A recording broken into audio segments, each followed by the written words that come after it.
जैसा कि हम सभी जानते हैं कि आज का जो अवसर है यह बहुत ही मंगलमय अवसर है, क्योंकि अनंत काल से चले आ रहे सनातन परंपरा के आध्यात्मिक वैभव के स्वरूप में जो हमको तत्व ज्ञान प्राप्त हुआ है, वह तत्व ज्ञान सर्वोपरि ज्ञान है। ऐसा श्रीमद् भगवद गीता जी में भगवान ने अर्जुन को उपदेश किया है, और वह ज्ञान भगवान के ही श्रीमुख से, भगवान के ही मुख कमल से आज ही के दिन कुरुक्षेत्र की धरती पर, आज ही की तिथि पर भगवान ने अर्जुन को उपदेश के स्वरूप में कहा है।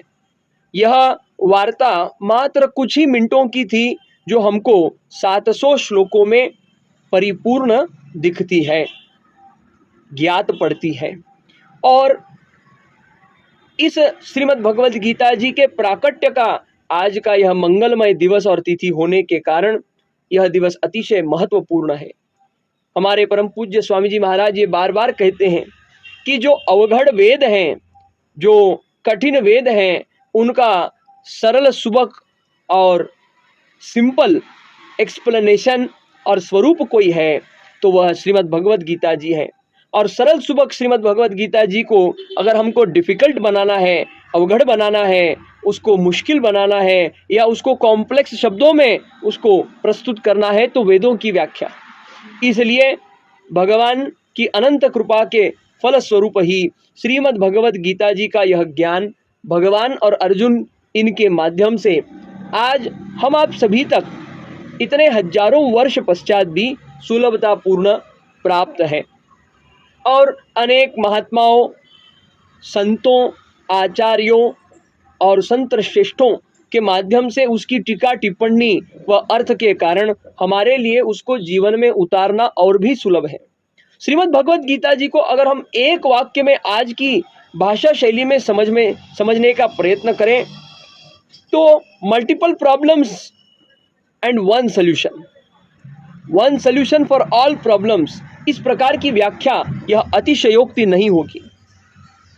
महापुरुषों के जीवन का यह आशय है, और दास के अपने जीवन का भी अनेकों प्रसंगों का यह अनुभव है कि श्रीमद् भगवद गीता जी इस ज्ञान गंगा में हमारे जीवन के सभी प्रश्नों का समाधान है। निरंतर इसका गाढ़ा अभ्यास, निरंतर इसकी रट, इसके अर्थ का जीवन में अर्थपूर्ण अवलोकन, यह हमारे जीवन में प्रचंड शांति प्रदाय करने वाला और प्रचंड सुख, समृद्धि और मन के विकारों को दूर करके प्रेजेंट मोमेंट में जीने के लिए की सबसे बड़ी बूटी है, ये सबसे बड़ा वैक्सीन है। और वैक्सीन ही नहीं केवल, परंतु ये सबसे बड़ी औषधि भी है। जैसे वैक्सीन, जिसको हम मराठी में लस बोलते हैं, हिंदी में भी शायद लस ही बोलते हैं, तो ये वैक्सीन कब ली जाती है? कोई बीमारी न होने के लिए।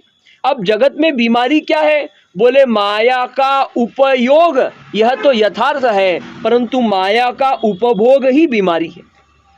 गरम चीज, गरम वस्तु हमारे काम की है तो हम उसको अगर सीधा हाथ लगाएंगे तो हाथ जल जाएगा, उसको सांडसी रूप से उसको धरेंगे तो हमको गरम का उपयोग भी हो जाएगा और चटका भी नहीं लगेगा।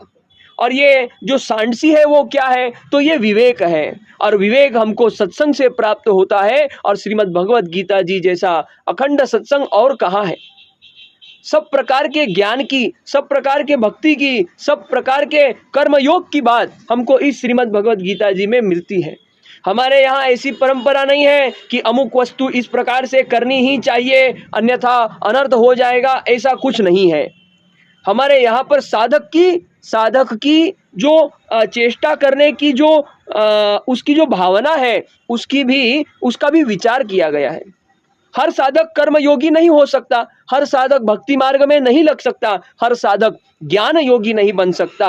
अपने अपने स्वभाव के स्वरूप, अब यहाँ पे स्वभाव जन्म जन्मांतर युग युगांतर से हमारे जीवात्मा का जो स्वभाव है, उस स्वभाव के स्वरूप हमारे आजू बाजू के वातावरण के अनुकूल हमको यथार्थ प्रेरणा होने के पश्चात जिस मार्ग में हम लग जाते हैं, उस मार्ग की फ्लेक्सिबिलिटी भी किसी परंपरा में है तो वो इस सनातन परंपरा में।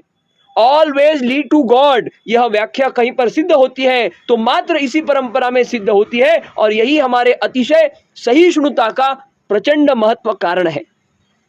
तो चर्चा ये थी कि इस माया जाल में, इस जंगल में, इस क्या कहते हैं, प्रचंड, जहां पर सब प्रकार का दुख सुख का भंडारा है, ऐसे इस समुद्र में माया जाल के हम तरना चाहते हैं तो कैसे तरेंगे? तो श्रीमद् भगवद गीता जी जो ज्ञान गंगा है, हमको इसमें से उबारने वाली है। जीवन में सब प्रकार का ज्ञान, जैसे हम वैक्सीन की जो बात कर रहे थे, तो वैक्सीन लस कब ली जाती है? बीमारी नहीं होने के लिए। बीमारी क्या है? माया का उपभोग। उपभोग ही, माया का उपभोग ही हमारे लिए कर्म बंधन का कारण है, जो हमारे लिए सबसे बड़ी बीमारी है। और इस बीमारी को नहीं अगर होने देना है और इससे बचना है, इसके बारे में प्रिकॉशन क्या लेना है, अगर ये ज्ञान और जानकारी चाहिए, तो श्रीमद् भगवद गीता जी जैसा कोई जड़ी बूटी नहीं है, कोई इसके लिए वैक्सीन नहीं है। दूसरा, और दूसरी बात यह है कि अगर हमको इसका संक्रमण हो गया है, अगर हम माया के प्रपंच में फंस गए हैं, अगर हम माया के झांसे में, माया के जाल में, माया की यंत्रणा में फंस गए हैं, तो हमको कर्म बंधन की बीमारी लग गई है। अब आगे न लगे, और जो लग गई है उसको हम किस प्रकार से भोग करके खत्म कर सकते हैं, किस प्रकार से भक्ति भजन मार्ग से इससे हम मुक्त हो सकते हैं, नलीफाई कर सकते हैं, यदि इसका कोई ज्ञान, यदि इसकी कोई दवाई हमको देता है, तो इसी श्रीमद् भगवद गीता जी के स्वरूप में प्राप्त होती है। और इसलिए यह अत्यंत महत्वपूर्ण है कि श्रीमद् भगवद गीता जी का हम वांचन करें, हम अवलोकन करें, हम उसका अभ्यास करें, उसका सतत चिंतन मनन करें और उससे अपने जीवन का कल्याण करें। किसी भी ज्ञान का सबसे उत्कृष्ट फल क्या होता है? अपने जीवन में उसको उतारना, और उसको उतारने से ही हमारा परम कल्याण होता है, उस ज्ञान की यथार्थता होती है। और भगवान ने श्रीमद् भगवद गीता जी में बारंबार अर्जुन को उपदेश किया है कि यह ऐसा ज्ञान है जिसको जानने के बाद दूसरा अन्य कोई ज्ञान, कोई जानकारी जानने योग्य बचती ही नहीं है शेष। यह ऐसा ज्ञान है जो अनपैरेलल है, यह ऐसा ज्ञान है जो अद्वितीय है, यह ऐसा ज्ञान है जो कभी भी आज तक दूसरे किसी स्वरूप में कहा नहीं गया है। एक वन एंड ओनली वन, और अर्जुन के माध्यम से हम सबको इसकी प्राप्ति है।